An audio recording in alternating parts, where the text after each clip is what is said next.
Well, good morning and welcome to another week of school. And hopefully, you're excited as you continue to work through this new unit that we've been working on. Hopefully, you're starting to kind of grasp some new ideas and kind of connect them and continue learning. So, this week is going to be part 3 of our proportional relationship series. And again, the reason I've had so many parts is to kind of give you some different looks at at the activities and the cooldowns that you're completing. So not necessarily you might not use all 3 of these, but there are ways for you to kind of look at and maybe find one that you like and not one that you'd like to use, and to help us determine these kind of proportional relationships. So again, the learning target for today, like we do every week, is I can describe how a unit rate can help us determine a proportional relationship between 2 tables of information. So we're going to kind of center in and hone in on that unit rate idea.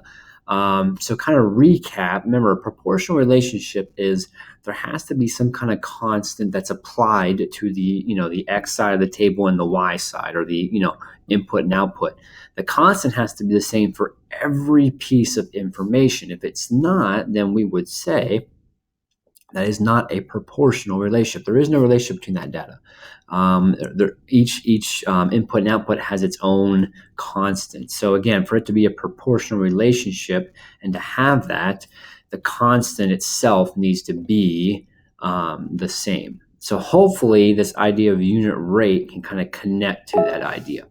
So kind of in the engage section, if we look here, we're gonna have you watch a funny video, like sometimes that I do, and sometimes doing these and other answering questions can kind of help us get into material maybe a little bit better and more relaxed. So this is a funny video, and it's kind of a wrap, but I promise you that this will get stuck in your head. It has in mine. As I was creating the lesson, I was humming it and singing it. But if you notice in that lesson, there's going to be some key ideas that you can use as you continue to work through each section through this weekly instructional lesson.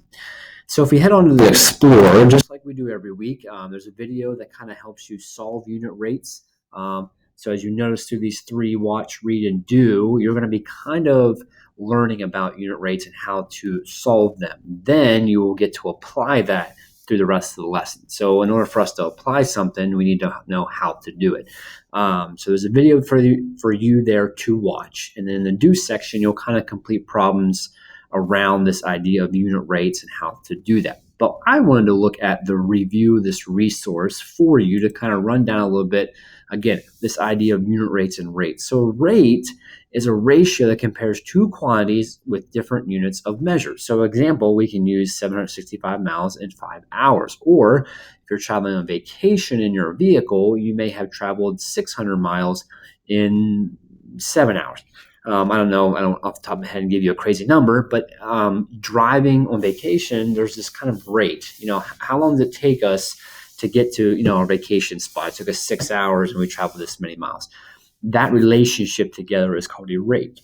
A unit rate has one slight difference. The unit rate kind of brings it down to a level that we can easily understand. So if you kind of look at this, the first quantity is, again, usually a bigger number. Like if there's an example, there's 60 minutes. And the second quantity is where we try to bring that number down to 1.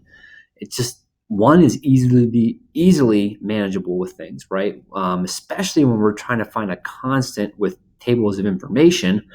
How did I get from 1 to this number is a lot easier than saying, how did I get from 5 to this number, right? Because 1's just a little bit more manageable. It's broken down to smaller pieces. So if I had something like 60 minutes in 1 hour, or Jen types 42 words in 1 minute, if we had something like Jen typed, 84 words in 2 minutes, well, okay, 2 minutes, and we can go in increments of 2.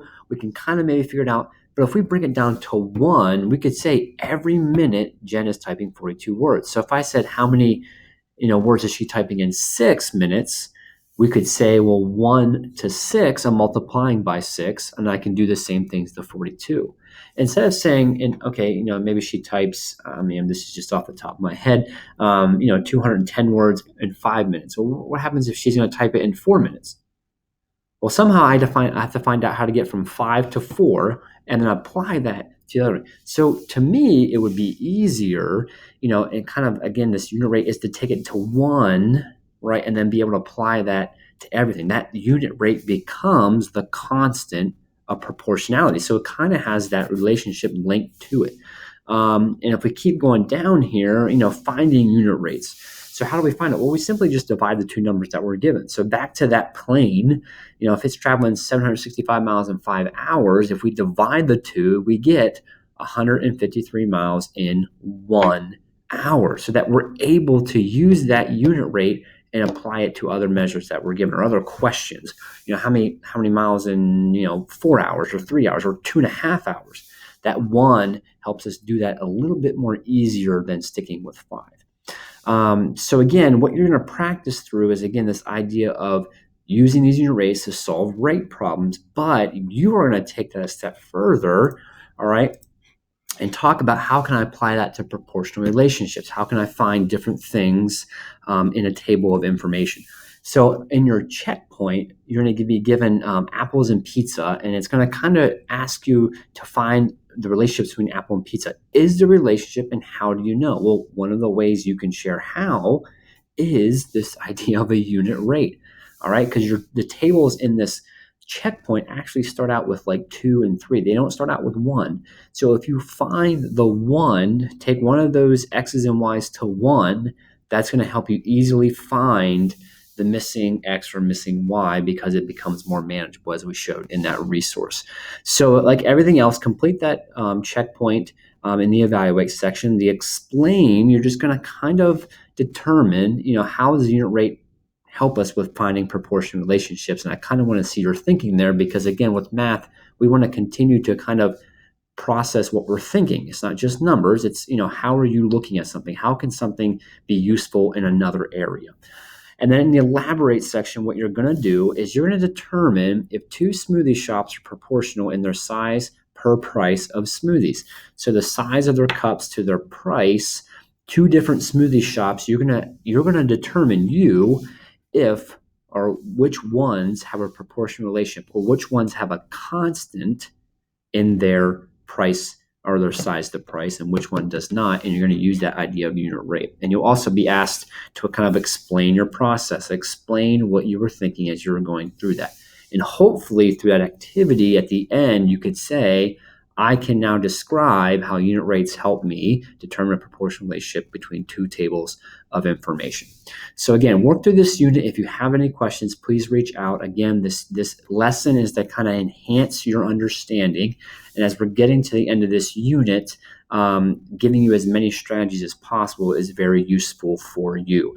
So complete this, take this in, and use it to apply it as you finish up this unit. Have a great week. Thanks.